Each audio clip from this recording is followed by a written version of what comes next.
E vamos colocar, então, a atividade, que era essa aqui.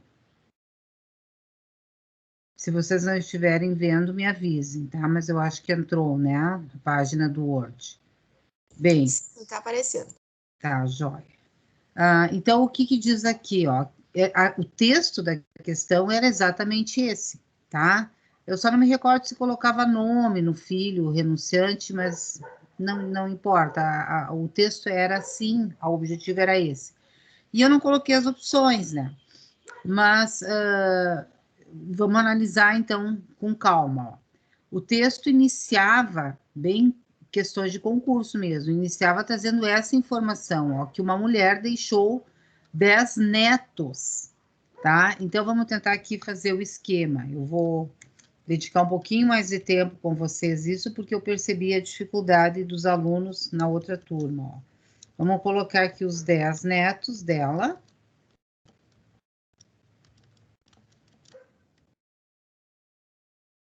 Tá, essa é a informação inicial que nós temos, tá? 8 deles eram filhos de uma filha pré-morta. Então, assim, ó, ela teria uma filha pré-morta, que era a mãe de 8 deles. Né? Deixa eu ver se eu consigo. Eles nos disponibilizaram um recurso de quadro, como se fosse um quadro, mas eu descobri que, na verdade, ele não grava, os alunos online conseguem ver, mas ele não grava. Aí eu vou ficar aqui brigando com o Word aqui, não vou atrapalhar mais vocês. Então, deixa eu separar aqui, tá? Então, a filha pré-morta é mãe de 8 desses netos dela, tá? E aí ela tem um outro filho que é renunciante, ele renuncia à herança. Tá? Então, olhem bem, gente. Ele é o pai desses 2 netos aqui, tá? Então, aqui eu vou ter filhos, né?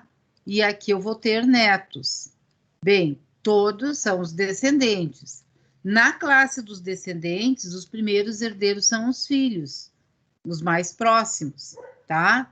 Mas ela não vai ter filhos herdeiros, porque um é pré-morto, essa filha pré-morta, e esse filho renuncia, né? Que é o Luiz, eu coloquei o nome, Luiz. Luiz renuncia. Então, o que acontece? Eu não tenho filhos, e é isso que a gente tem que entender, tá? Eu tiro, não importa o porquê, saem todos os filhos. No momento que eu não tenho filhos, os herdeiros passam a ser os netos. Entenderam? E aí a gente diz assim, ó, que esses netos, eles são herdeiros por direito próprio, por cabeça, eles vão receber direto aqui da mulher, né, dessa mulher que faleceu, a parte deles, e partes iguais. E partes iguais. Não importa filhos de B, filhos de C, não tem filhos. Entenderam? Então, a resposta desse exercício, depois eu vou montar outras hipóteses, era que cada um recebe, então, R$ 2.400. Por quê? Porque era um patrimônio de 24 mil que é dividido entre os 10 netos. Entenderam, gente?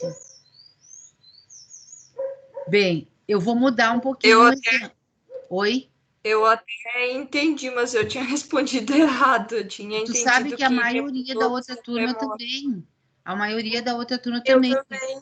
Eu respondi que os filhos do Luiz, no caso, não receberiam a herança. Porque Só ele os 8 teria da pré-morte. renunciado, né? Tá. Não, eu sei. Isso, porque eu tinha entendido que, por exemplo, assim, a pré-morta, tecnicamente, ela teria aceitado a herança, né? Ainda que pré-morta, né? Ela não teve nenhuma atitude de renúncia. Aí eu pensei, bom, então os filhos dela que irão acabar herdando, né? Porque tecnicamente tem filhos ainda que ele tenha renunciado.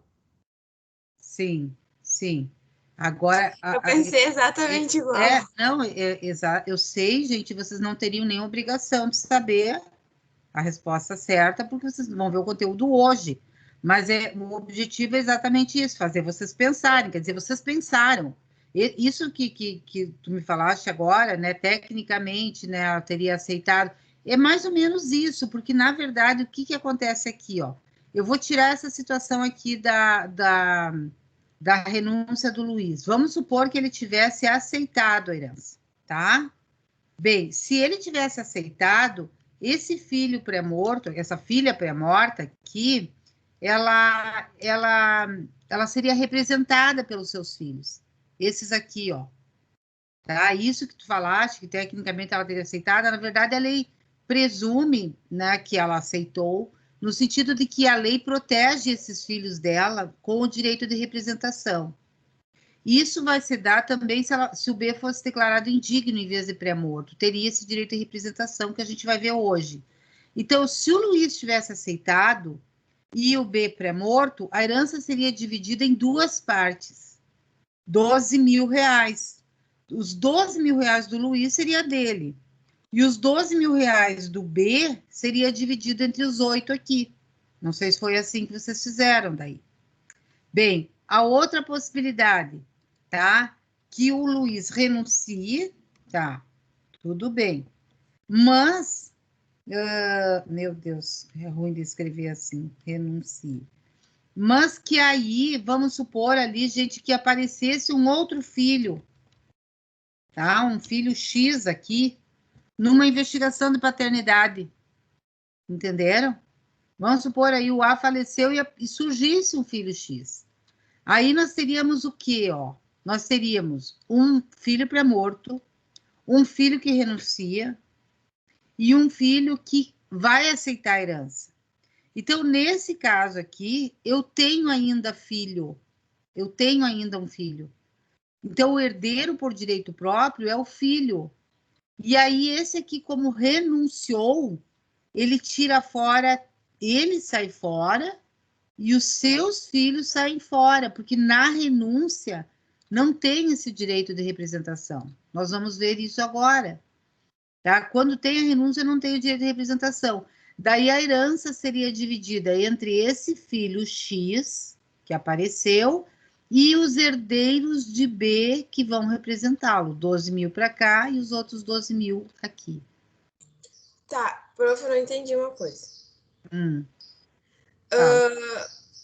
Ali, no exercício, o Luiz renunciou também. Sim. Tá. Vou tirar de novo o filho daqui para nós pegar a situação dele de novo. Tá, tu falaste que os filhos do Luiz são o 9 e o 10, por ali hipótese. Aí, o Luiz renunciou. Por que os filhos deles vão receber, neste caso, e quando tu colocou o filho X lá, eles não recebem? Tá, vamos voltar aqui, ó. Deixa eu só tirar esse aqui. Tá. Agora já me deu um nome. É. Porque assim, ó, qual é a sequência na sucessão? Primeiro são os filhos, tá? Ai, Horto, que falta faz um quadro, gente. Aquele recurso do quadro ali ajuda, mas... E aqui, e depois os netos, tá? É esse olhar que a gente tem que ter primeiro. Quem são os primeiros herdeiros? São os filhos, tá? Depois, não tendo filhos, gravem isso, ó. Não tendo filhos, quem herda são os netos, tá? Essa herança aqui é direito próprio. Eles não estão representando ninguém. Por que esses netos estão recebendo? Porque eu não tenho filho. Eu não tenho nenhum filho. Se o B, em vez de ser pré-morto, ele renunciasse também, como é que vocês poderiam falar? Prof, sempre entender. Então, sempre que tiver, vamos dizer assim, a pessoa renunciar, ela tecnicamente deixaria de ser filha, é isso? É, a parte dela não vai para os seus filhos, não vai ter representação dos seus filhos quando ela renuncia. Mas esses filhos, que no nosso exemplo aqui é o 9 e o 10, eles podem receber herança por direito próprio. Mas quando que eu tenho direito próprio? Quando eu não tenho mais filho.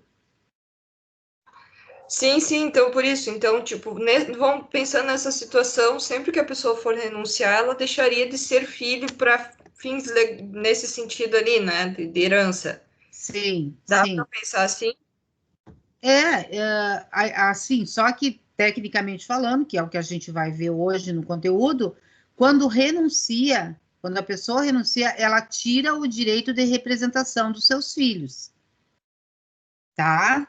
Deixa eu mudar o exemplo aqui de novo, ó. Vou pôr aqui o B vivo, tá?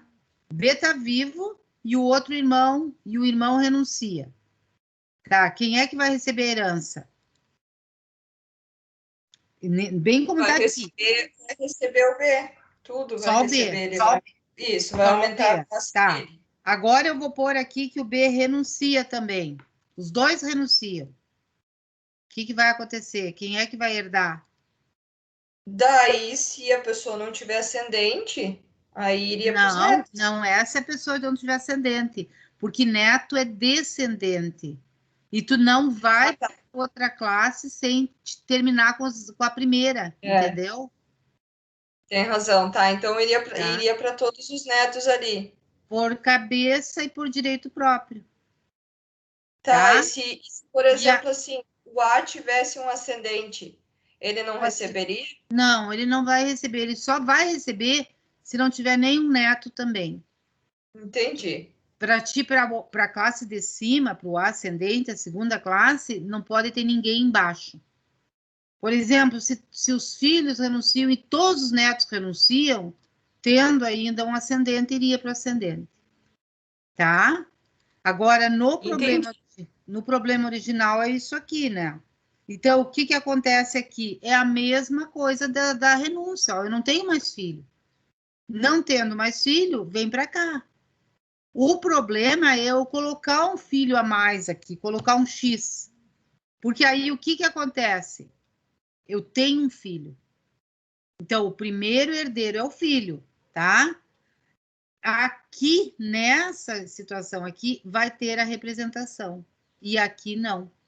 Então, se aparece esse filho aqui, ele tem metade e a metade desse aqui vem para cá, ó. Agora, esse 9 e 10 ficam prejudicados pela renúncia do pai. Prof, eu não sei se tu já explicou, mas qual seria o prazo da renúncia, por exemplo, do Luiz? Porque pensando até numa investigação de paternidade, talvez o Luiz tenha renunciado para justamente dividir justa para os netos, né? Sim, para ir Existe direto para os prazo netos. dessa renúncia? Tá. Assim, ó, não tem um prazo para renúncia, desde que ele não tenha exercido nenhum ato de aceitação, tá? Lembram, né, que os atos de aceitação eles podem ser tácitos, né? Lembra que eu mostrei para vocês aquele exemplo lá do caso concreto de que quem aceitou foram os netos? É assim, aceitou tacitamente, não pode mais renunciar. Mas o que acontece na hipótese de ter uma... Vamos supor assim que os filhos renunciaram para os netos ficarem, tá? E aí aparece uma investigação de paternidade e reconhece alguém como filho, tá? Bem, nesse caso, gente, teria que se ajuizar uma ação provando o erro, o vício de consentimento quando fez a renúncia. Né? Não, a gente renunciou porque a gente queria que ficasse direto para os netos e a gente desconhecia a existência de um outro filho. Se nós soubéssemos, nós não teríamos renunciado. Mas tu vai ter que provar isso no processo. Tu vai ter que provar esse vício de consentimento, né? Mas como provar isso? Provar que desconhece é bem difícil, né? Mas, assim, eu tenho uma decisão. Até vou ver se acho depois, que semana que vem eu quero trabalhar com vocês só decisões. Ela é relatada no livro da Gisele de Hironaca, se não me engano, que é bem esse caso, e a ação foi improcedente. O filho que surgiu da investigação de paternidade ficou com toda a herança. Porque exatamente assim, ó, os outros tinham renunciado, né, imaginando que iria para os netos, e aí surge esse filho. E eles alegaram erro e tal, né? Mas eu só vi a ementa, eu não conheço a história, por isso que eu vou tentar procurar. Mas no processo, assim, não foi provado que houve erro, que eles teriam feito isso até como fraude, porque pode acontecer também, né? Fazer para fraudar, né? Para esse filho, novo filho, não ter direito, mas não tem como. E a única possibilidade de um filho novo, vamos dizer assim, numa investigação de paternidade, não receber a herança é se tivesse decorrido 10 anos. Mas aí tem aquela discussão, acho que eu já comentei com vocês, que antes era assim pacífico, todo mundo entendia que esses 10 anos seria contar da abertura da sucessão, né? Quer dizer, morreu o pai, passou 10 anos, tu pode pedir o reconhecimento, mas tu não vai ter direito à herança. Bem, só que agora está sendo, cada vez assim está proliferando mais, estão aceitando mais a teoria de que esse prazo começa a contar do momento em que tu sabe que é filho, né? Que tu tem esse conhecimento, porque tem um argumento forte. Como é que tu vai buscar direitos que tu não sabe que tu tem?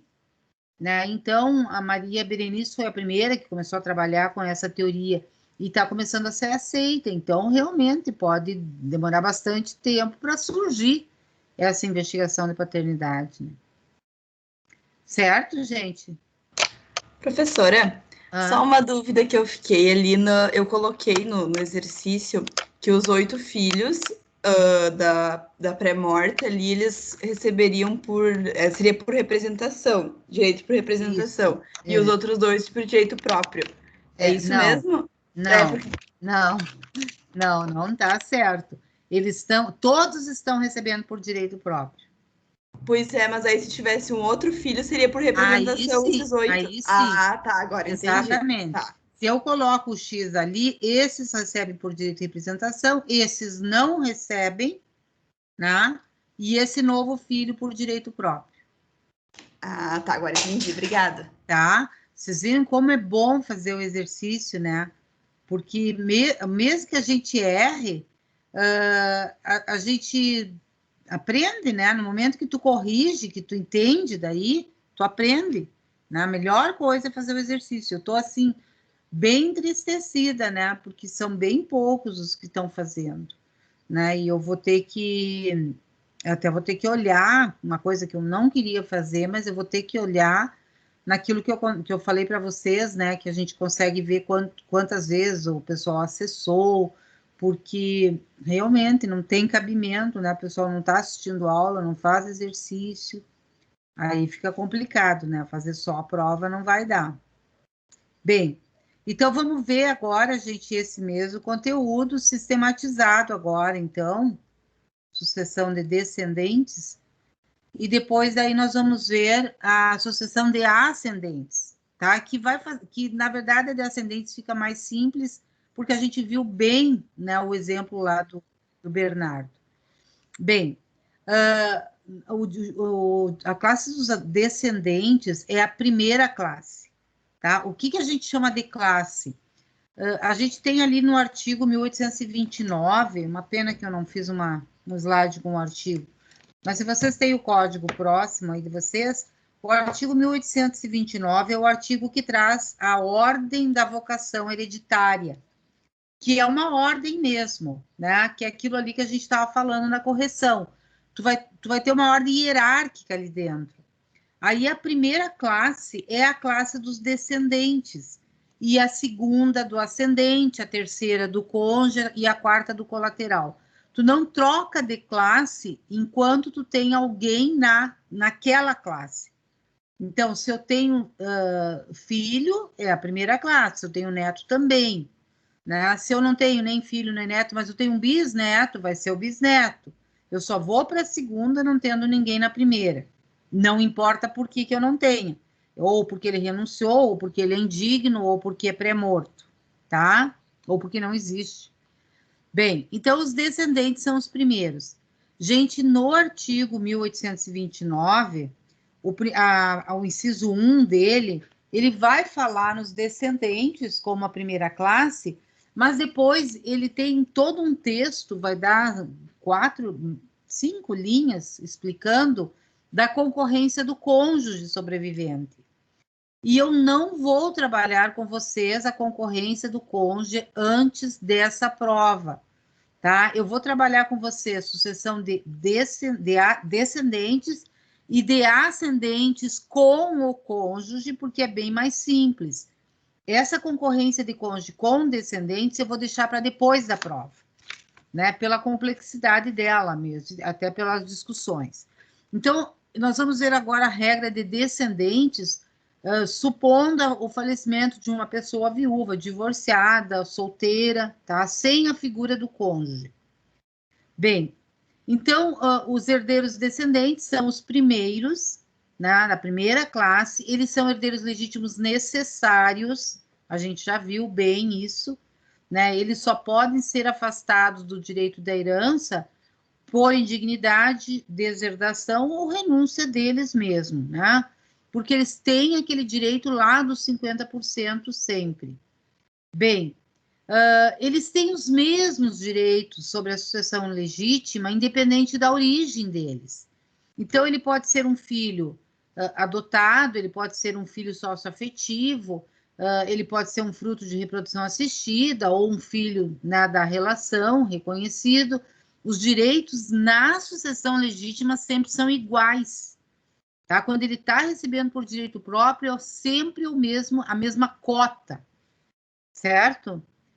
Então, ali naquele exemplo, 10 netos, cada um com 2.400, a mesma cota. O que eu posso privilegiar é lá no testamento, mas nós estamos trabalhando sucessão legítima, certo? Bem, os descendentes de primeiro grau, que são os filhos, eles sempre vão receber por direito próprio, por cabeça, né, que a gente chama. Eles são os primeiros, então eles não vão representar ninguém, tá? Agora, os de segundo grau em diante, que seriam os netos, bisnetos, trinetos, eles vão receber por direito próprio ou por representação, que é o exemplo ali, ó. Né? A gente viu que eles vão receber, não tendo filho, eles estão recebendo por direito próprio. Tendo um filho, eu vou ter a possibilidade do direito de representação. Esse direito de representação, de representar a pessoa pré-morta ou indigna ou deserdada, ele é infinito. Em que sentido? Assim, ó, vamos supor que o filho pré-morto tivesse 2 filhos, seriam os 2 netos, então, né, desse hereditando. Queriam representá-lo, mas um desses filhos do pré-morto também é pré-morto e tenha deixado filhos. Então, aqui eu vou ter a representação também na parte que seria desse neto que também é pré-morto, tá? Semana que vem eu vou trazer para vocês um caso concreto em que um inventário que nós fizemos que tinha filho, neto e bisneto, né, na representação. Tinha tanto netos quanto bisnetos, tá? Bem, então, gente, aqui está o texto do direito da representação. O direito de representação é uma proteção que a lei dá, mas não é em todas as classes. Aliás, por isso que o direito sucessório ele é complexo, cada uma daquelas classes tem regras diferentes. O direito de representação existe na classe dos descendentes de forma infinita, que nem eu disse há pouco. Mas na classe de ascendentes ele não existe. Ó, o direito de representação dá-se na linha reta descendente, mas nunca na ascendente. Na linha transversal, que é os herdeiros colaterais, só vai se dar em favor de irmãos do falecido, quando com irmãos deste concorrerem. Ou seja, só sobrinhos têm direito de representação. Sobrinho neto já não tem. Tá? Então, quando a gente chegar lá nos colaterais, a gente vai ver essa regra. Bem, o que é esse direito de representação? Os representantes, eles só vão herdar o que o representado herdaria. Tá? Então, ali naquele exemplo, se nós tivéssemos a figura do X, né, aquela filha pré-morta iria receber 12 mil... era 12 mil. Esses 12 mil seriam divididos entre os 8 filhos dela. É o que ela iria receber, iriam então para os seus representantes. Bem, o quinhão do representado partir-se-á por igual entre os representantes, é o que nós vimos ali. E o renunciante à herança de uma pessoa poderá representá-la na sucessão da outra. Então, por exemplo, faleceu uma pessoa e o seu filho renunciou à herança dela, tá? A herança dela, renunciou à herança dela. Mais tarde, vem a falecer o pai dessa pessoa que faleceu, que seria avô. Então, ele poderá representar o seu pai, né? Porque o avô teria falecido posteriormente, então ele teria o direito de representação. Bem, aqui então os exemplos, ó, sucessão do descendente por direito próprio, tá? Então aqui é o mais comum, né? Tem a pessoa, falece, 3 filhos, vai uma parte para cada um. Por cabeça, partes iguais. Agora, se o filho é pré-morto, ele tem um filho só e ele é pré-morto, ou ele renunciou, ou ele é indigno, vai para os netos por cabeça, vai direto para os netos por cabeça. Professora? Oi? Fala. Então, deixa eu só ver se eu entendi. Então, vamos dizer assim, se minha mãe falece, eu renuncio à herança dela, mas da minha avó, digamos, eu não renunciei. Então, quando a minha avó falecer, eu represento a minha mãe. Pode representar a tua mãe. Exatamente. Exatamente. Porque eu renunciei à herança exclusiva dela, no caso. Exato, é isso aí. Bem isso aí. Tá? Porque tu não pode renunciar à herança da tua avó, porque a tua avó é viva ainda mesmo, tá? Então, o artigo é específico para isso, né? Se tu tem o direito de representar, quando tu renunciou, tu não abriu mão do direito de representá-la na sucessão da tua avó, tá? Porque a tua avó tá viva. Porque se a tua avó tivesse falecido antes da tua mãe, e tu não, ela teria passado a herança para tua mãe, mesmo que não tivesse sido feito o inventário. E aí, se tu renunciasse a herança da tua mãe, tu estaria renunciando à da tua avó também. Tá, entendi. Claro? Entendi. Tá. Bem, agora aqui é o direito de representação. Oi? Eu e uma colega, a gente levantou a mão. Volta o slide ali. Eu não sei se ela quer falar primeiro. Tá, gente, assim, ó, eu não enxergo as mãozinhas. Daí vocês têm que me interromper, por causa, quando tá aberto, assim, no slide, eu não enxergo. Tá, pode...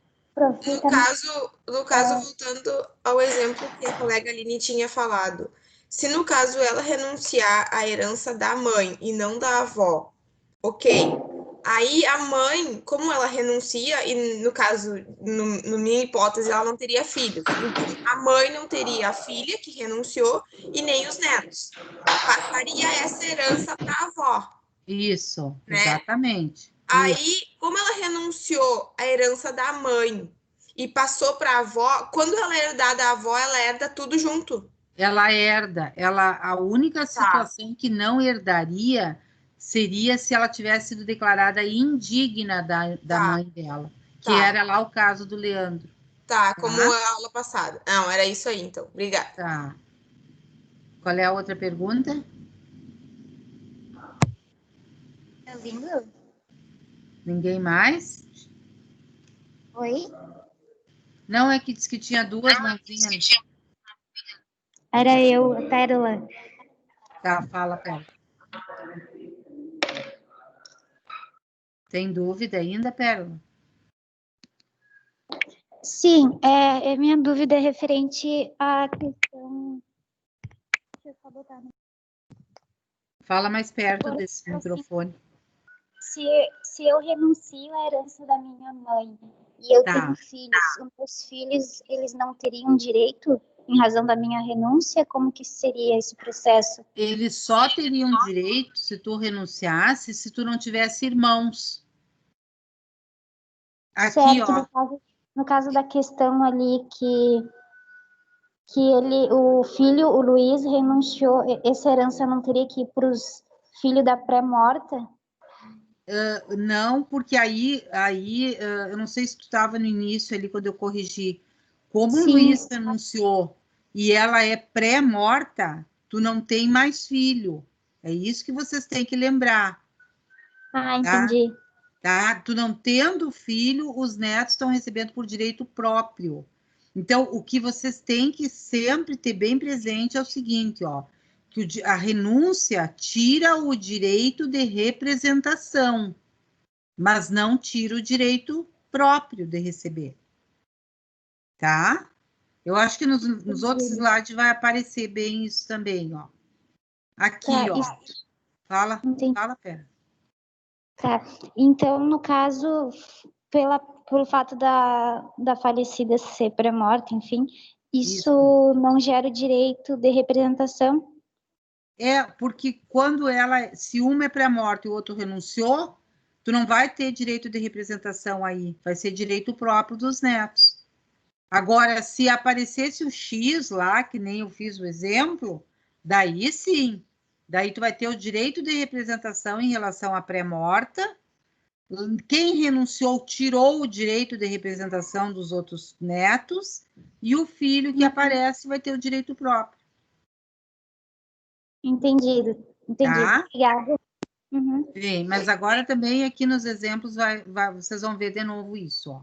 Então, eu coloquei nesse exemplo assim, ó, uma herança de 300 mil, tá, dessa pessoa aqui, 3 filhos, filho 1, 2 e 3, tá? A herança é de 300 mil. Então, se esse filho fosse vivo, 100 mil para cada um, mas ele é pré-morto, né? Então, o 2 e o 3 ficam com 100 mil, e os 100 mil desse aqui é 50 para cada neto, por representação, tá? Bem, aí eu quero comentar com vocês o seguinte, ó, nesse exemplo aqui. Tem um grupo que eu participo ali de dúvidas, que advogados que trabalham só de advogados da área de família, e é enorme o grupo do Brasil inteiro, assim, às vezes eu fico impressionada até com as dúvidas tão simples que aparecem, mas eu acho que tem gente ali que recém está iniciando. Mas a dúvida que surgiu até foi na quinta-feira, foi no dia que eu dei a outra aula para outra turma. O advogado perguntou o seguinte, ó, era bem isso aqui, bem esse exemplo aqui, ó. Só que esse filho pré-morto era casado em comunhão universal de bens, tá? E aí ele perguntou o seguinte, ó, que quando tem essa representação aqui, ó, se esse cônjuge aqui iria ter direito, e não tem, por uma questão muito simples. Para cônjuge ter direito a alguma coisa, ele tem que estar na constância do casamento. Então, o que aconteceu aqui? Ó? Quando esse filho morre, terminou esse casamento. Rompeu o laço dele com esse cônjuge. Não tem mais regime de bens. Entenderam? Então, quando esse falece, esse aqui já estava morto, e tu vai ter a representação só dos descendentes. O cônjuge não vai representar, porque ele não é mais herdeiro, ele não é mais cônjuge, o casamento terminou com a morte dele. Tá? Então, às vezes, assim, para nós é uma coisa tão lógica, né? Para mim, que trabalho há tantos anos com isso, que eu fiquei surpresa com a pergunta dele, mas eu pensei, não, realmente, quem não tem muita atuação nessa área pode ter essa dúvida. Mas o motivo é esse. Mesmo porque, o que o artigo diz, ó, dá-se o direito de... Aonde que está? Dá-se o direito de representação quando a lei... Não, tem uma parte que ele fala. A linha transversal. Aqui, ó, direito de representação dá-se na linha reta descendente. Ele está reforçando que são descendentes, filhos de irmãos do falecido. Tá? Não tem a situação de um cônjuge representar. Né? O que pode acontecer? Que esse aqui faleça primeiro, esse aqui faleça depois, e não tenha sido feito o inventário. Aí sim, se esse aqui era casado em comunhão universal de bens, pelo princípio da Saizine, quando o pai dele faleceu, veio para ele, como ele era casado, tem a meação. Mas isso não é direito de representação, isso seria eventual direito de meação se no momento do recebimento da herança o casamento ainda tivesse em vigor. Certo? Bem, agora eu coloquei aqui o outro exemplo, ó. Eu tendo um direito de representação e tendo renúncia. Mas eu tenho 3 filhos, ó. Tá? Então, eu tenho o filho 1 que renuncia, o filho 2 que é declarado indigno, e o filho 3 que vai querer a herança, que aceita a herança. Bem, a indignidade, gente, e também a deserdação, as duas situações, tanto na indignidade quanto a deserdação, tem direito de representação. Por que isso? Porque a lei fala que é equiparado ao pré-morto, e tanto a dignidade quanto a deserdação é uma penalidade civil, e a penalidade não pode atingir terceiros. Então, o filho do indigno vai representá-lo, tá? Bem, então, o que nós vamos ter aqui? O filho 1 que renunciou, o filho 2 que é indigno, que poderia ser pré-morto, que o efeito seria o mesmo, e esse que aceita. Uma herança de 300 mil. Então, essa herança aqui vai ser dividida para essa estirpe, nós chamamos de estirpe, isso aqui, ó, por causa do direito de representação, tá? E essa, aliás, desculpe, não, esse aqui é renunciante, aqui não vai ter nada, esse aqui não recebe nada. A parte os 300 mil vai ser dividido para o filho 3 por direito próprio e para o neto 3 que vai representar o indigno, ó, tá? E aqui não tem direito nenhum, porque houve a renúncia. Então, eu tenho representação aqui, vai dar o mesmo valor, porque, na verdade, é só um neto. Se fosse 10 netos, seria dividido 150 para os 10. Mas ele tá recebendo por representação. E esse por direito próprio. E esses aqui não ganham nada, porque houve a renúncia. Tá? Vamos mudar o exemplo, ó. Vamos supor que o filho 3 fosse também indigno. Como é que ficaria daí? Alguém me responde. Qual professor indigno? O 3. Ó, esse renunciasse, esse era indigno e o 3 também indigno. Quem é que recebe? Aí só o neto 3, ao meu ver. Porque o filho 3, por mais que fosse indigno, ele não tem filhos? Ali no teu exemplo? Tá, mas e o neto 1 e o neto 2? Mas é renunciante? Mas tu tem filho Mas ainda daí? Eles teriam direito de representação, não? Olha aqui o exemplo lá do exercício que ficou para você. Entendi, não tem filhos porque os dois, então, são indignos e um é renunciante. Isso. E aí, quem Tá, é que então, recebe? os 3 netos por Os direito 3 próprio. netos por direito próprio. Tá? Essa parte de filhos está difícil de entrar na minha cabeça. Assim, ó. Imaginem sempre o esqueminha, ó. Não, esse renunciou, não tem. Esse é indigno, não tem. E esse, na minha hipótese, também é indigno, não tem. Eu não tenho filho. Se eu não tenho filho, direito próprio aqui. Tá? Sempre imaginem a sequência hierárquica, ó. É esse outro exemplo. Quer ver? Esse aqui, ó. É esse exemplo aqui. É bem isso aí. Eu falei para vocês. Deixa eu só abrir mais esse slide. Eu não sei se estão enxergando ele inteiro. Eu não estou. Aqui, ó. Um renuncia, o outro é indigno e o outro é pré-morto, tá? Esse aqui deixou, tinha 2 filhos, esse aqui tinha 1 e esse aqui tinha 2. É 2 que tem ali, né? 5 netos. 5 netos. Para mim fica tapado ali, mas é 5 netos, tá? Então, se um renuncia, o outro é indigno e o outro é pré-morto, não tenho filhos. Então, vai para os netos por cabeça, por direito próprio. 300 mil vai ser dividido entre 5. 60 mil para cada um. Tá? E aí, gente, agora ficou mais claro? Tá desanuviando.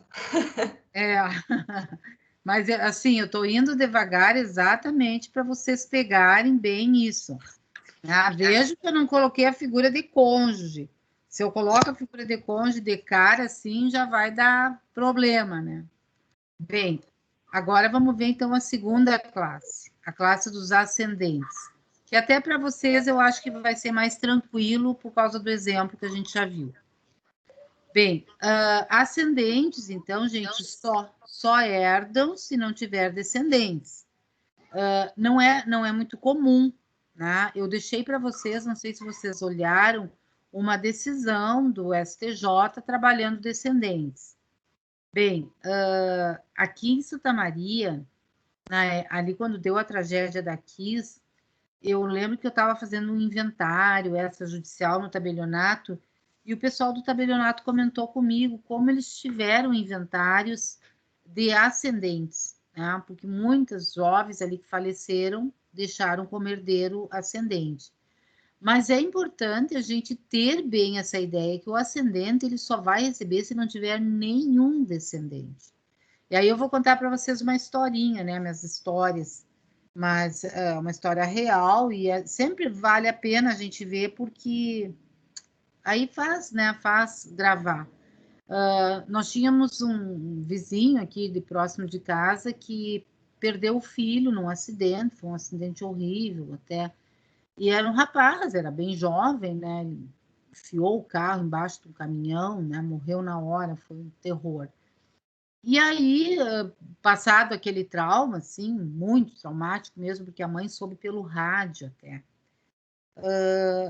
A gente conversando com eles ali, o pai falou o seguinte: eu imaginava até que o rapaz nem tivesse patrimônio, né?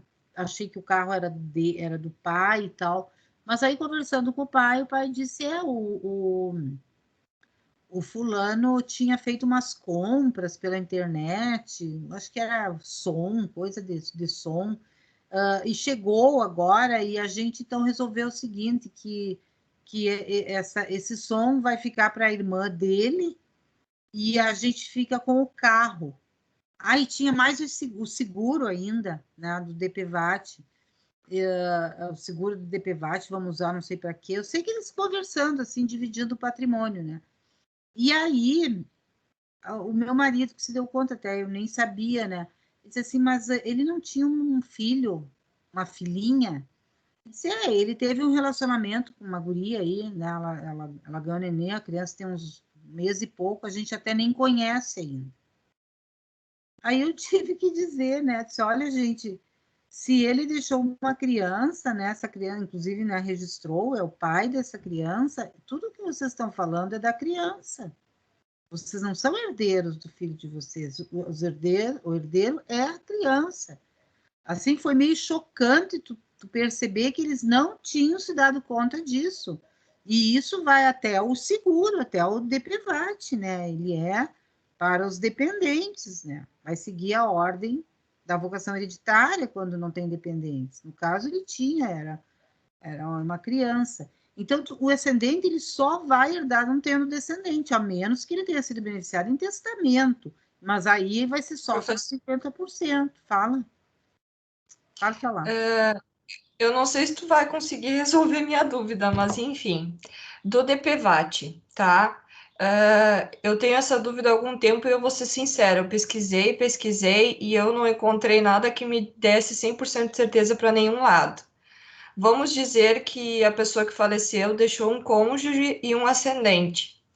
Eu já vi entendimentos que o DPVAT seria 50% para cada, e eu já vi entendimento que seria, digamos assim, 75% para cônjuge, porque era regime parcial, e 25% para ascendente. E eu não consegui achar nada que me desse 100% de certeza para alguma coisa nesse sentido, por ela ser meia e concorrente, né? Mas eu fiquei na dúvida no sentido daquilo não ser necessariamente herança. Eu não consegui descobrir qual seria a resposta para isso, que desse 100%. Assim, ó, eu não conheço de forma específica a legislação do DPVAT, mas a legislação de seguro, eu acho também, assim, não tenho 100% de certeza, que quando tem dependentes, é dos dependentes. Quando não tem dependente, vai dividir daí metade para o cônjuge e a outra metade para os herdeiros. E aí pode ser como com a primeira hipótese que tu me falou. Mas eu também, assim, não posso ter garantia. Eu acho que segue a ordem da vocação hereditária se não tiver dependentes, que é a regra do segundo. Tá, mas no regime parcial de bens, por exemplo, a pessoa não seria meia e concorrente por parte da pessoa? Não, porque sobre esse valor não existiria meia-ação. Esse valor não é patrimônio do casal. Então, eu acho que não interfere o regime de bens. Mas eu não posso ter garantia. É uma coisa interessante até de pesquisar bem, mas aí tem que olhar a lei, bem na lei, para ver o que a lei fala. Eu já perguntei, às vezes, até para alguns advogados, enfim, porque aconteceu uma situação semelhante na família, mas aí uns realmente dizem que é 50-50, outros dizem que nem eu falei, 75 e 25, mas nada que me dê absoluta certeza que eu possa dizer, bom, é isso e ponto. Eu não achei essa resposta e eu tenho pesquisado, assim, por curiosidade mesmo, não interfere a minha vida. Mas... A regra geral é seguir a ordem da vocação hereditária, mas eu acho que para isso aí, eu acho que em primeiro lugar seria dependentes. Mas vamos ver isso. Se eu lembrar, eu também pesquiso, daí a gente pode até ver na aula que vem. Se seguir a ordem da vocação hereditária, nós temos bastante interesse em saber mesmo. Bem, então vamos lá. Então vamos ver quais são as regras gerais de ascendentes. Primeiro, então, é que integram a segunda classe, né? É a segunda classe de herdeiros. E são herdeiros necessários. Inclusive, gente, no projeto que o BDFAM mandou, eles deixariam de ser herdeiros necessários. Porque se entende, né, atualmente, uma que é raro também a sucessão de ascendentes, e outra que não há essa necessidade dessa proteção da lei. Se a pessoa quer beneficiar pais, avós, bisavós, seria mais difícil, ele deixaria em testamento, daí não haveria o porquê a lei mandar impor os 50%, mas por enquanto é. Bem, isso aqui que é novidade para nós hoje, porque a gente não viu nos exemplos passados. Eles vão concorrer sempre com o cônjuge e o companheiro sobrevivente. Se vocês olharem lá no artigo 1829, no inciso 2, que é a segunda classe, diz assim, ó, a sucessão defere-se aos ascendentes em concorrência com o cônjuge, e ponto. Não vincula regime de bens, que é a vinculação que tem descendentes, que nós vamos ver mais tarde. E aí o Supremo entendeu que o companheiro se aplica aqui também. Então, na classe de ascendentes, nós vamos ter junto o cônjuge ou o companheiro, desde que esteja na constância da união no momento do falecimento. Tá? Se eles já se divorciaram, já se separaram, não. Eles não têm direito à herança. Mas eles estando juntos, né, até o fim da vida, ele vai concorrer junto com ascendentes. A outra regra é que os mais próximos excluem os mais remotos. Ou seja, não tem o direito de representação, né? A gente já falou. Então, se a pessoa, ali no exemplo do Bernardo, se ele tinha pai vivo e mãe morta, o pai é o herdeiro, mesmo que tenha avós maternos. Se não tem nem pai nem mãe, são dos avós, tá? Mesmo que um dos avós seja pré-morto, tá? Então, a regra é bem absoluta, o mais próximo exclui o mais remoto. E é aquela situação de que a herança é dividida primeiro entre as duas linhas, linha materna e paterna, antes de dividir para quem está em cada linha, né? Que estão lá no exemplo do menino Bernardo, a parte da avó materna seria 50% e a parte dos avós paternos, 25% e 25%. Se ele deixou o avô paterno, que até hoje eu tenho dúvida. Bem, agora... Ah, não, desculpa, pulei aqui. Aqui. Então, aqui, ó, eu coloquei esse exemplo, ó. A falece, deixando patrimônio de 200 mil, e ele deixa avós paternos e a avó materna. Os pais são pré-mortos, ó. Tá? Então, a herança é dividida primeiro entre as duas linhas, linha paterna e materna, Como essa avó está sozinha na linha materna, ela vai receber 100, e como aqui tem os dois, é 50 e 50. Aqui tem duas observações que eu quero fazer para você, gente, até no momento de prova, no momento da prática, nos inventários mesmo. A gente nunca trabalha com herança de casal, tá? Eu não posso dizer assim, os avós recebem 100 mil. Não, é o avô X recebe 50 e o avô Y recebe 50. Por quê? Porque tudo em sucessão é personalíssimo. É a herança de um, a herança do outro. Se a pessoa tem pai e mãe, é a mesma coisa. A herança é 50% do pai e 50% da mãe, e não 100% do casal. Tá? Até porque eles podem ser separados, eles podem nunca ter vivido juntos, certo? Bem, então aqui é bem o exemplo do Bernardo, é direito próprio, não existe direito à representação, eles recebem direto aqui, mas antes divide entre as duas linhas. E a outra observação que eu queria fazer para vocês, que eu não vou cobrar nem nada, mas só chamar atenção, é que hoje a gente tem as situações da multiparentalidade. E aí, o que pode acontecer? Pode que uma pessoa tenha duas mães. Se a pessoa tem um pai e duas mães, ela tem 6 avós, tá?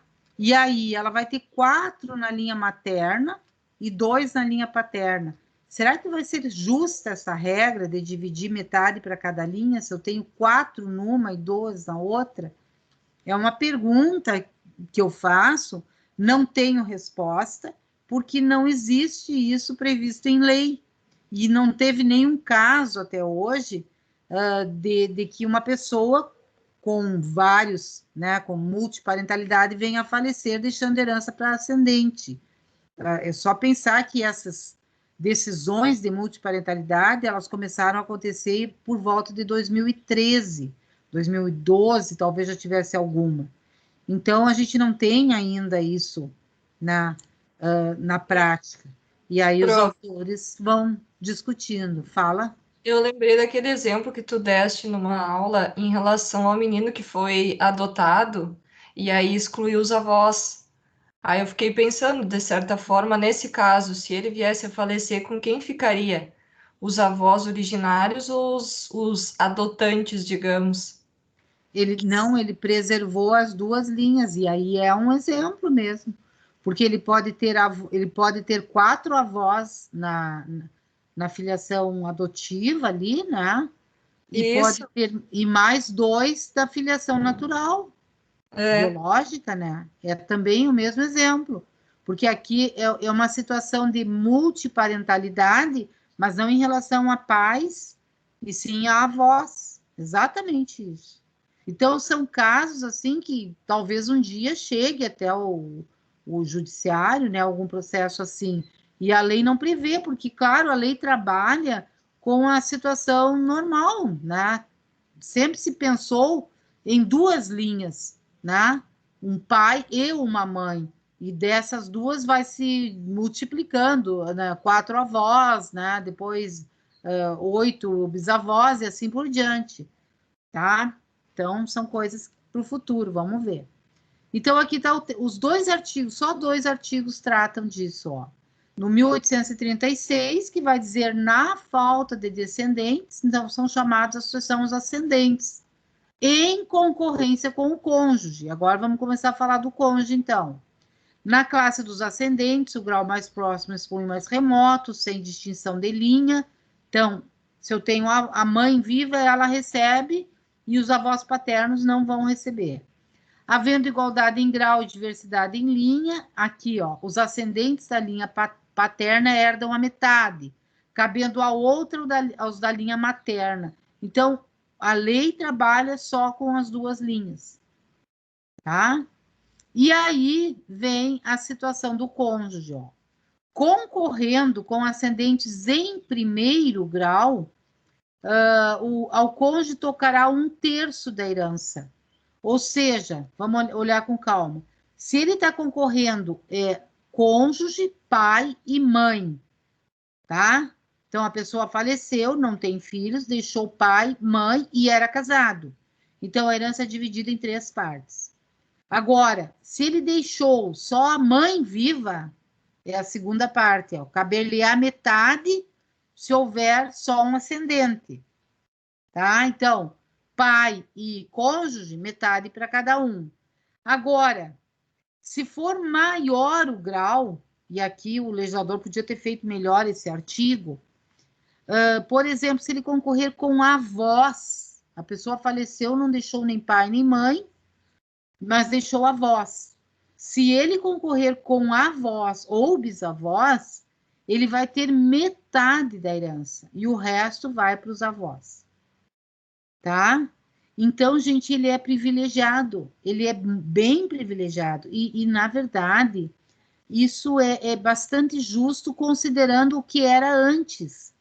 Porque, assim, só para vocês terem uma ideia, antes o cônjuge, ele só herdava quando não tivesse nem descendente nem ascendente, daí ele era o herdeiro.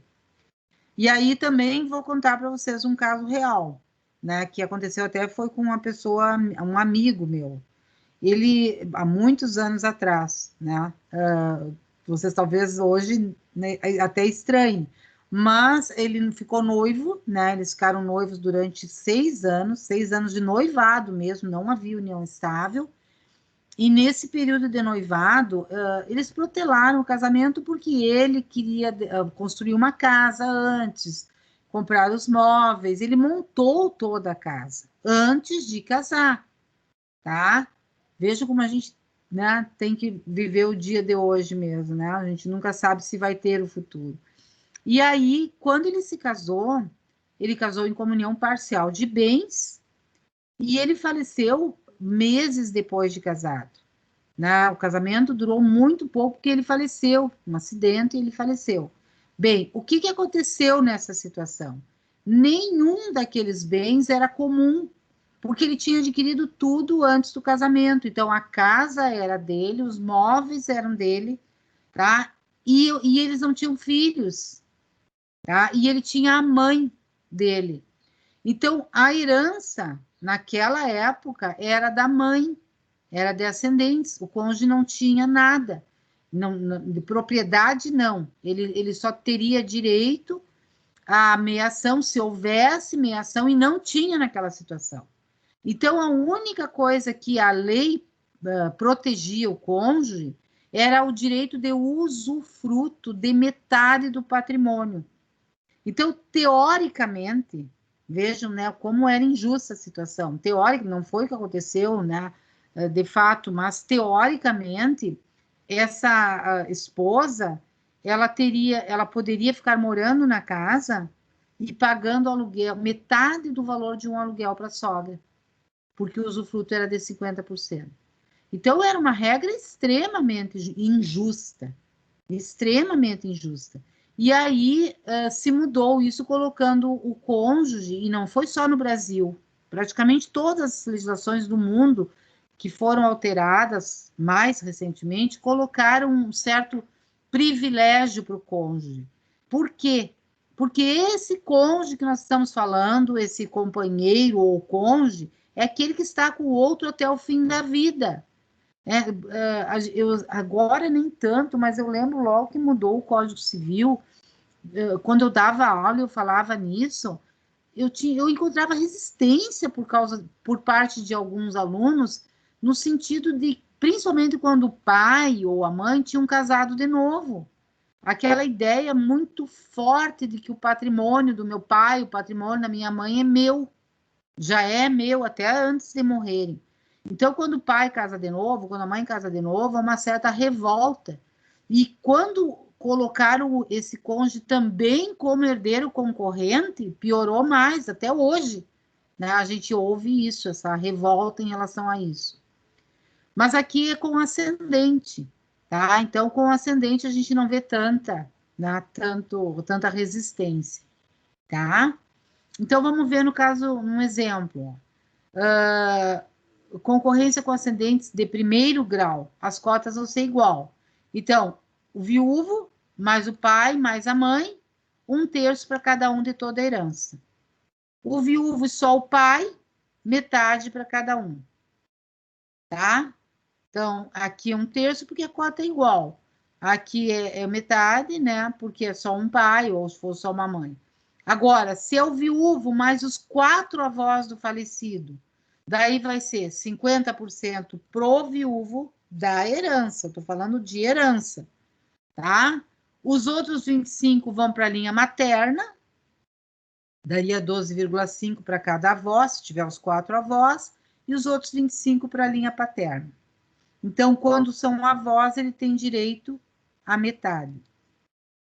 Bem, aí, gente, eu quero que agora sim vocês prestem atenção, porque até agora eu falei de herança.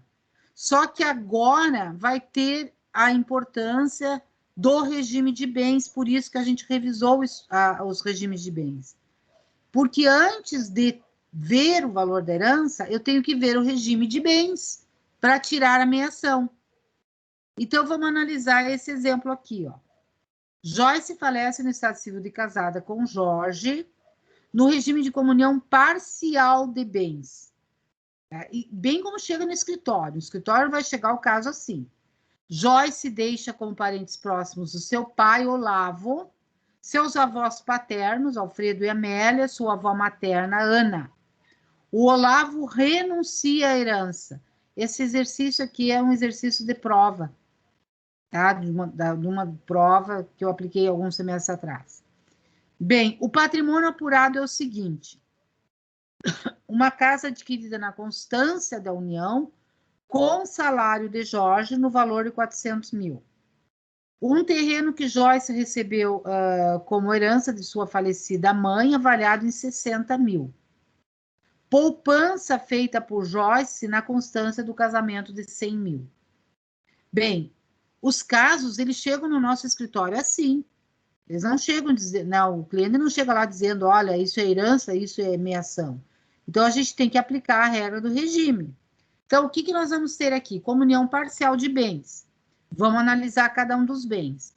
A casa adquirida na constância da união com o salário do Jorge, no valor de 400 mil. É um bem comum. O fato de ser salário do Jorge não tira isso a situação de ser bem comum, porque o regime é comunhão parcial. E no regime da comunhão parcial, os bens adquiridos a título oneroso se comunicam. Quer dizer, o salário do Jorge enquanto salário, né, o direito que ele teria a receber salário era só dele. No momento que ele recebeu o salário, entrou no patrimônio do casal, ele comprou um bem é do casal.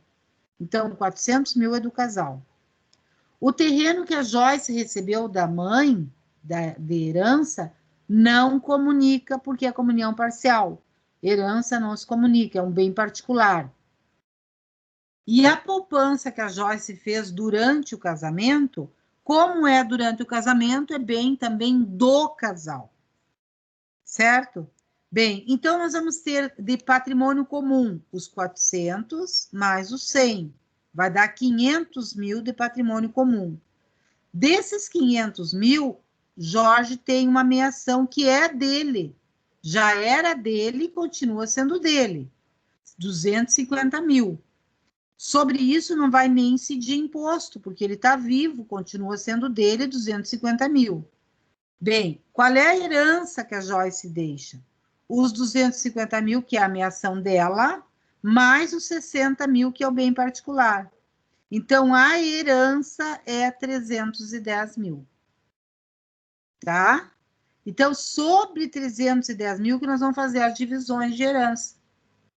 Bem, como o Olavo renunciou, quem são os herdeiros?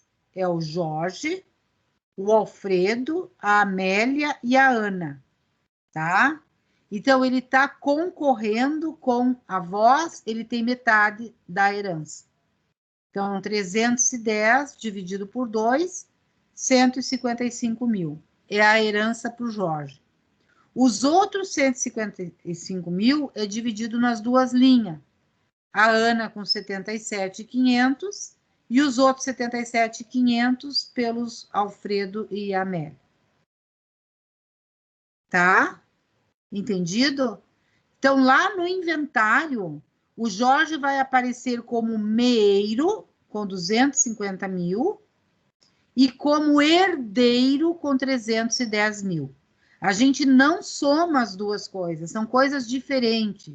O imposto desse inventário iria incidir sobre a herança, nunca sobre a meação.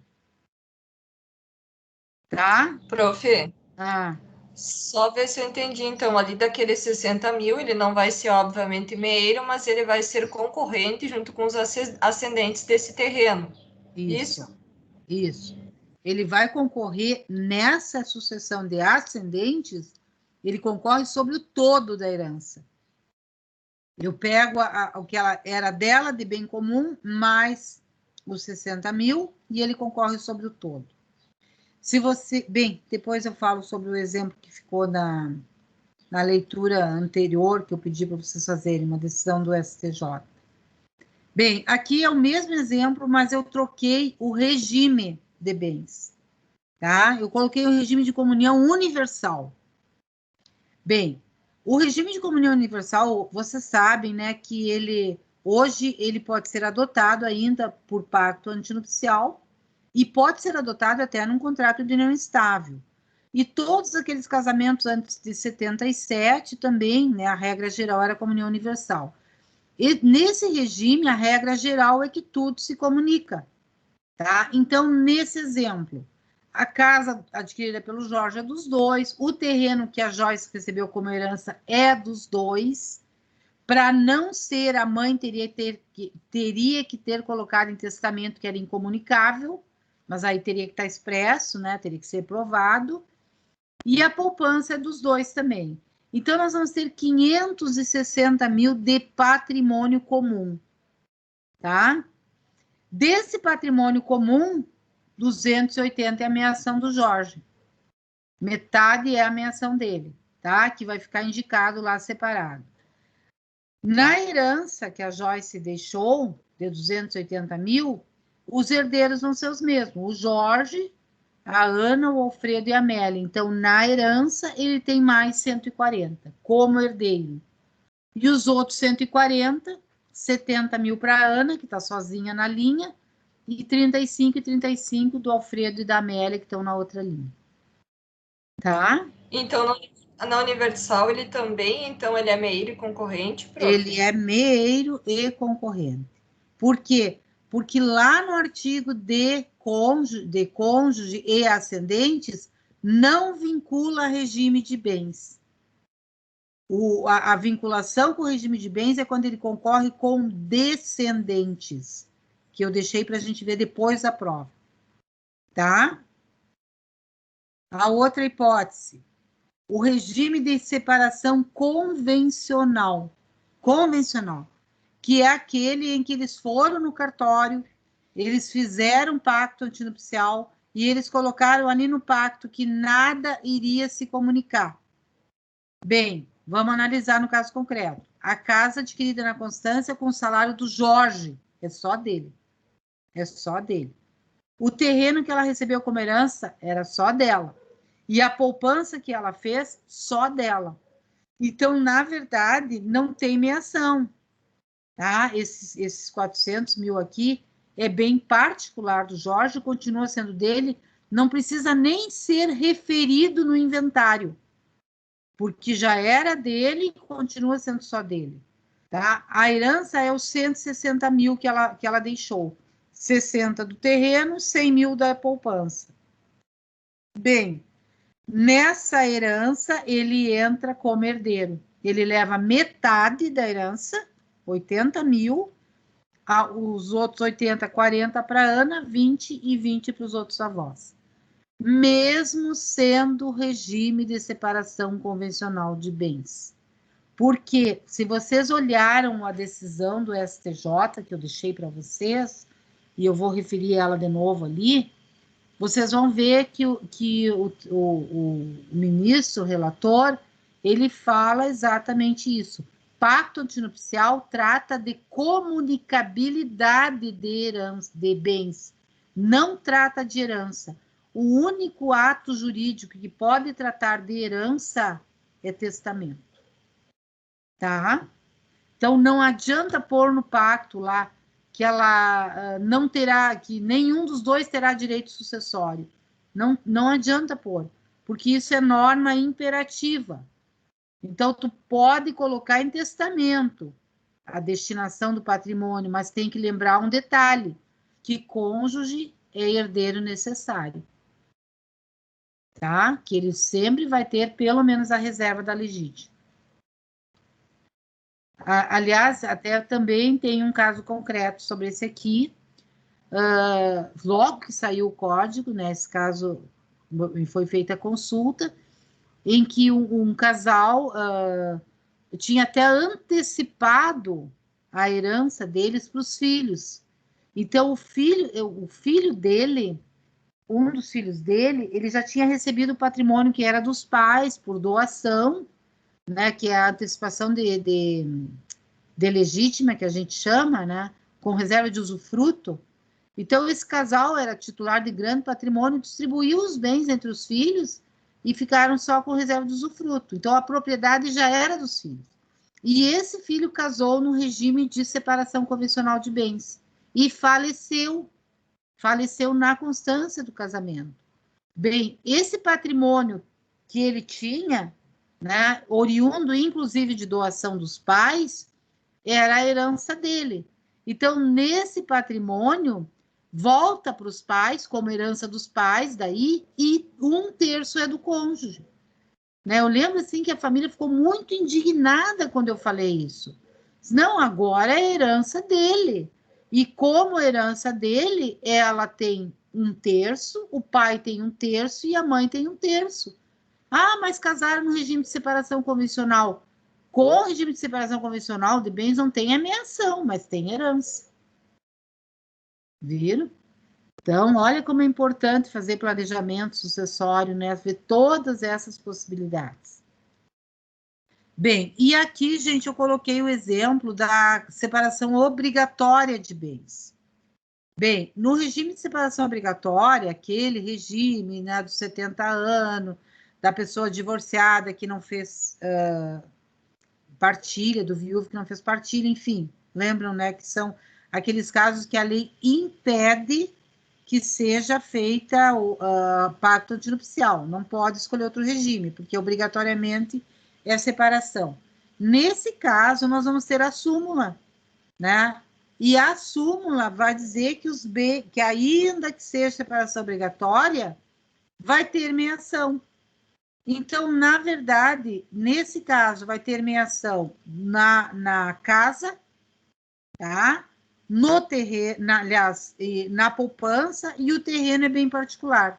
Então, fica a mesma resposta do regime da comunhão parcial. Separação obrigatória vai ser... Oi? Fala. Isso vale, esse tipo de caso vale para descendente também, por exemplo, um casal casa em separação de bens e vamos dizer assim, a mulher tenha filhos. Esse homem, ele vai ser concorrente dos filhos? Não, para descendentes não. Por quê? Porque lá no artigo, no inciso 1, vai colocar de forma expressa que o cônjuge não concorre com descendentes em 2 regimes: separação obrigatória, que é esse caso, e comunhão universal. Tá? Então, não, mas eu digo na separação convencional. Separação convencional. Na separação convencional, sim. Na convencional, sim. Concorre como descendente. Concorre com descendentes. Concorre com descendentes. Mas não vamos nem pensar muito nisso agora. Tá? Deixa para depois da prova. Então, gente, esse caso aqui, a resposta seria essa aqui. A mesma resposta do problema seria essa aqui. Tá? Bem, aqui eu coloquei, então, um recurso especial sobre essa situação, né, da concorrência do cônjuge com ascendentes. Essa é uma decisão de 2011. E eu vou dizer para vocês, é impressionante como tem essa dúvida mesmo, né? Entre advogados, eu vejo isso. E uma vez eu estava no cartório também, fazendo um inventário extrajudicial, e eu vi o funcionário atendendo o telefone, e ele estava dando uma informação completamente errada pelo telefone. A pessoa que estava no telefone estava perguntando isso. E eu percebi que era isso, né? Porque no momento que ele disse assim, se faleceu, deixou os pais vivos e é casado, tem que ver qual é o regime de bens. Daí eu tive que interromper, eu disse, olha, tu tá prestando uma informação errada. Tu só precisa ver o regime de bens para ver se a meação, porque herdeiro sempre vai ser. E nessa decisão aqui, o tribunal chamou atenção sobre isso, o STJ, né? Porque o que ele diz, ó? Ele vai referir que o Código Civil de 2002 trouxe inovação, colocou o cônjuge como concorrente de descendentes e de ascendentes, tá? Que é aquilo que eu falei para vocês que não tinha antes. Com isso, passou a privilegiar pessoas que, apesar de não terem qualquer grau de parentesco, são o eixo central da família. Eu adoro isso aqui. Por quê? Primeiro, olha a informação que ele já traz aqui. Lembrando, ó, cônjuge não é parente. Lembram? Cônjuge, companheiro, não é parente. Mas o vínculo é mais forte até do que de parentesco, porque o cônjuge que nós estamos falando é o cônjuge que está junto. E eu vejo, gente, isso quase que diariamente, né? Quando eu, na lida, no trabalho, na jurisprudência, situações de pessoas que falecem velhinhos e os filhos há muito tempo não dão nem notícia. E aí, quem é que está cuidando dele? É a pessoa que está ao lado dele, que pode ser até uma jovem. Aí vem a questão do preconceito. Golpe do baú. Mas e se for golpe do baú, só que se essa pessoa que está cuidando, é essa pessoa que está atendendo, os filhos não estão nem aí, entenderam? Então, assim, houve um reconhecimento dessa figura, desse cônjuge, que vai atender os princípios do direito de família, o princípio da afetividade, tá? Então, ele reforça isso, tá? Que ele foi privilegiado. Agora, olhem só, em nenhum momento o legislador condicionou a concorrência entre ascendentes e cônjuges supérstite ao regime de bens adotado do casamento. Nem um momento mesmo. Porque ele vai referir isso tanto no artigo 1829, inciso 2, como no artigo 1800... Só um pouquinho aqui que eu estou com o código aqui, o 1836. Nos dois artigos, ele simplesmente fala da concorrência. Ele não fala do regime de bens, diferente do descendente, né, que vinculou. Bem, com a dissolução da sociedade conjugal pela morte, operada pela morte, o cônjuge terá direito, além do seu quinhão na herança de cujos, conforme o caso, a sua meação, agora sim regulado pelo regime de bens. Então, nos interessa o regime de bens para tirar a meação. Nos exemplos que eu dei para vocês verem que muda tudo. E se a gente erra essa meação, a gente erra todo o problema, inclusive. Toda a divisão, porque tu erra o valor da herança. Tá? Depois ele vai dizer, porque nesse caso, se vocês olharem a íntegra do acórdão, eles vão dizer que o casal, eles tinham estabelecido um impacto antinupcial que não teria direito sucessório. E é isso que foi afastado pelo STJ, ó. Não anula essa cláusula, ó.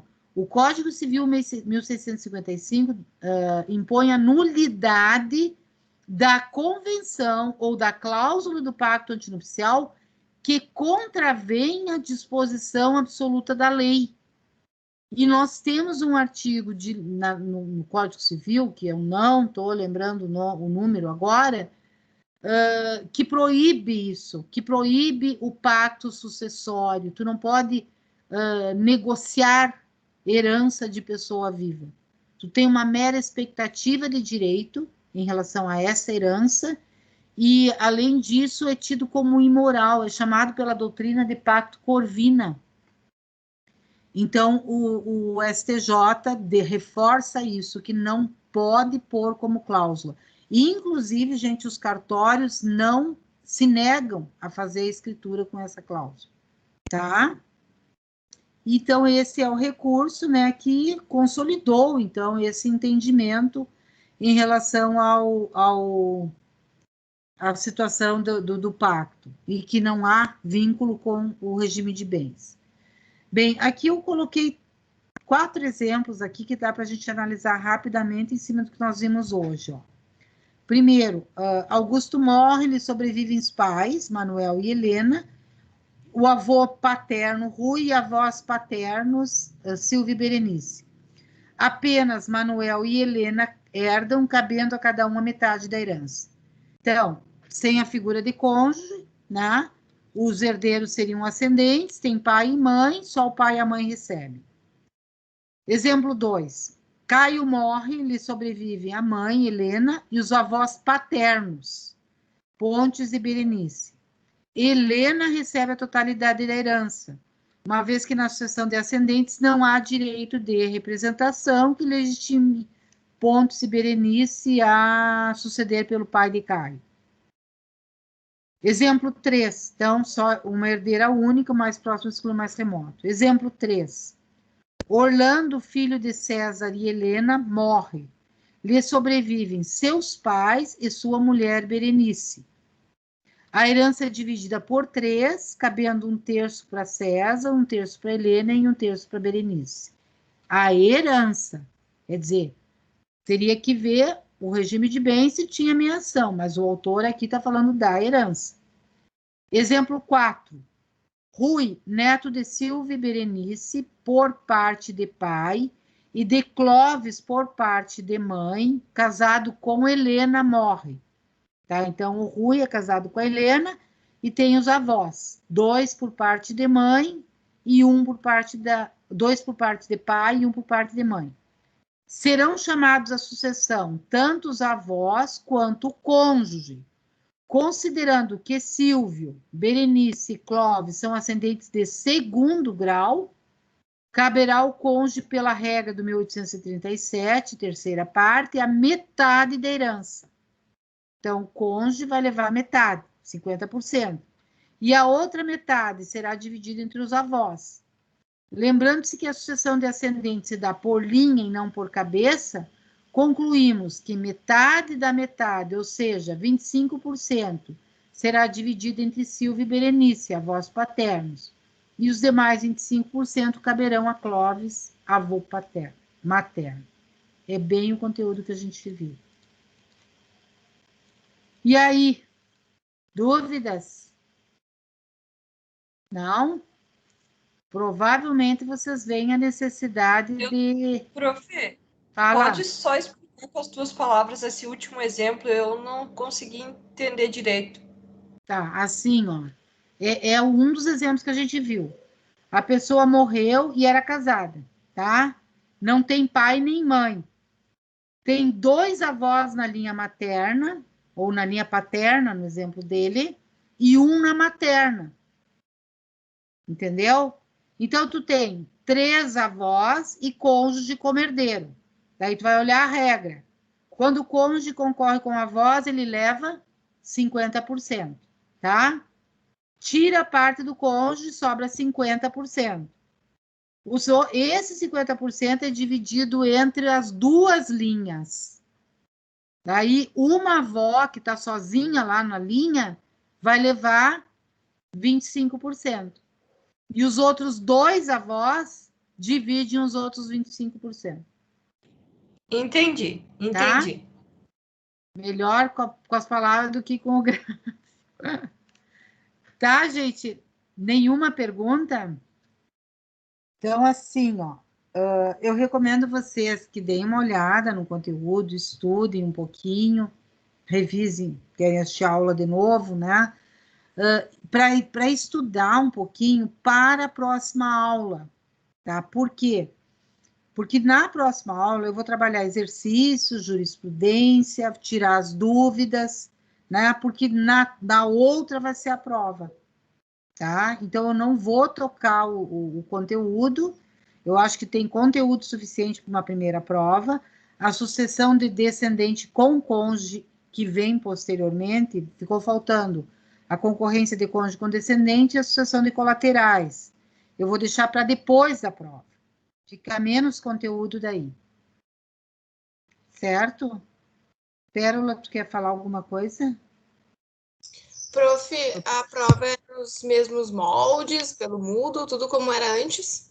Vai ser pelo Moodle, eu vou ter que aprender a fazer isso aí agora bem direitinho no sistema do Moodle. Vocês vão receber a prova e aí vai ter um tempo, essa prova, o Moodle, a gente tem que fazer um tipo de banco de questões no Moodle, isso aí dá uma trabalheira para nós que nem sei. E aí o Moodle vai sortear as questões para cada aluno, é um sistema mais ou menos assim. Tá? Tá bem, então. Obrigada. Tá jóia, então. Bom final de semana. Obrigada. Só um pouquinho, gente. Tem uma pergunta aqui da Débora, então. Baixar a chamada e quem acessa as videochamadas para fazer o controle da frequência. Vocês acham melhor fazer o controle da frequência por quem assiste? Porque eu estou fazendo o controle da frequência pelas respostas, considerando que e ainda não vejo todas as aulas, né? Por que eu estou fazendo assim? Porque tem muita gente assistindo só a gravação, hein?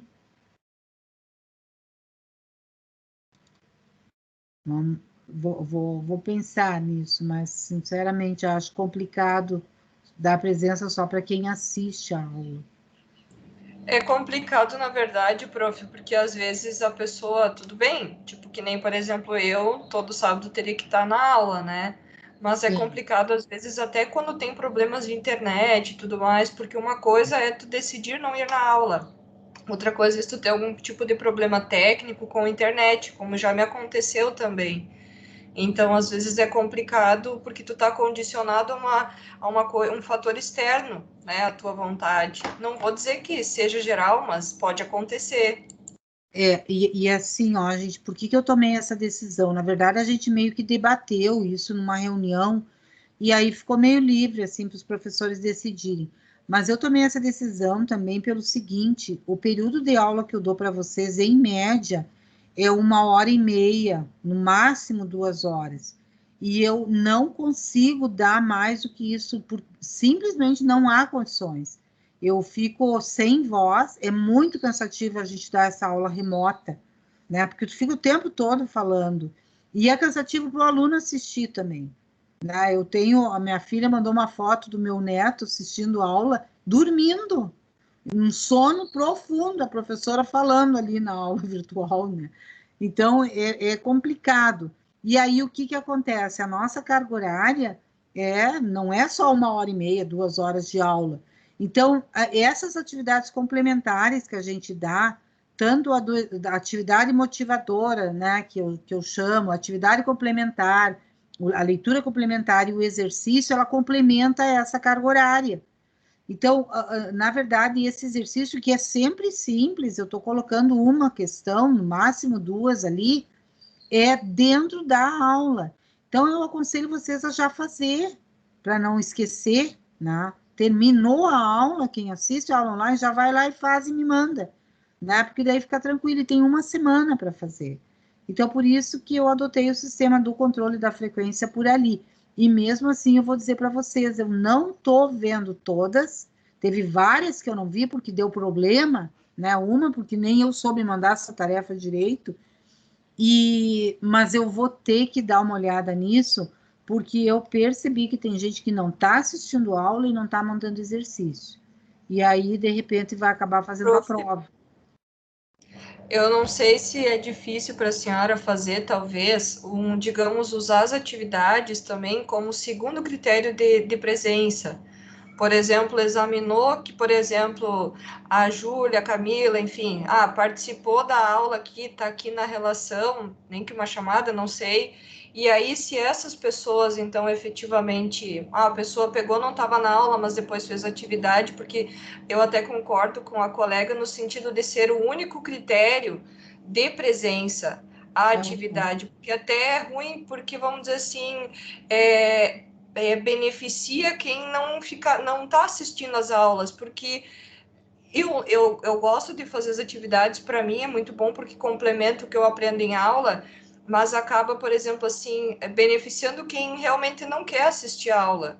Quem não quer acompanhar e só faz o exercício, que às vezes é rapidinho, eu faço às vezes em 5, 10 minutos. Sim, e eu não tenho nem a garantia que o aluno fez o exercício, porque pode ser mandado para o outro. Não, Exatamente. isso aí tá no critério da avaliação. É bom aqui no Moodle, no Teams, aos poucos eu estou começando a gostar disso, porque está gravado, mesmo que eu não grave, vai ficar, aparece ali no chat quem está participando também. Eu vou levar isso em consideração, sim, com certeza, na avaliação. Tá? Certo? Então, gente. Então, beijo, beijo. Se